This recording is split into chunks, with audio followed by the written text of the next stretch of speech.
এইটা হচ্ছে দেশি পটল। দেশি আর হাইব্রিড পটলের ভিতর অনেক কিন্তু তফাৎ আছে, দামেও তফাৎ হয় অনেক সময়। তো আজকে কত যাচ্ছে জানাবো। কত বলছে আঙ্কেল? 300 320। আপনি কত নেবেন? 400 পর্যন্ত দাম বলে না? 400 হলে দিবেন?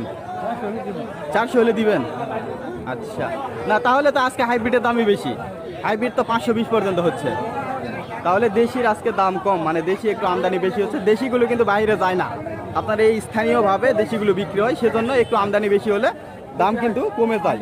তো এটা কিন্তু 7.5 টাকা 8 টাকা কেজি বলতেছে। আর হাইব্রিডগুলো কিন্তু বিক্রি হচ্ছে আপনার হচ্ছে 13 টাকা 12 টাকা, সর্বোচ্চ 14 টাকা। এগুলো সম্পূর্ণ কিন্তু ট্রাক লোড হবে, হয় ঢাকাবাসীর জন্য, মানে ঢাকাতে চলে যাবে, ঢাকাবাসী খাবে এই পটলগুলো। আর দেশিগুলো খাবে আমাদের স্থানীয় লোকজন। এটি হচ্ছে নওগাঁ জেলা পত্নীতলা থানা, নজিপুর হাট। এই যে পাশেও দেশি, এগুলো সম্পূর্ণ এই সাইডে যত পটল আছে সব দেশি। এই যে দেখেন কি দাম বলছে ভাই দেশিটা? 300 টাকা আছে। 300? আজকে তো হাইব্রিডের দামই বেশি। 300 মানে 7.5 টাকা কেজি। মনে হয় দেশির আমদানি একটু বেশি হয়েছে না? একটু আমদানি বেশি হয়েছে। এই যে দর্শক, এটা এগুলো কিন্তু হাইব্রিডের থেকে খেতে কিন্তু বেশি ভালো, তাই না? ঢাকাবাসী তো এগুলো পায় না, পায় তো এই আপনার হচ্ছে হাইব্রিডগুলো। হ্যাঁ, পাকাগুলো, হাইব্রিডগুলো। কিন্তু এগুলো আসলে মজাদার পটল, এগুলো আসলে ঢাকাতে খুব কম যায়, স্থানীয় লোকজন এগুলো খায়।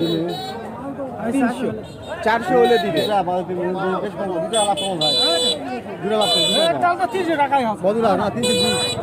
320 বলে 8 টাকা করে, যেখানে হাইব্রিড বিক্রি হচ্ছে 13 টাকা করে। এই যে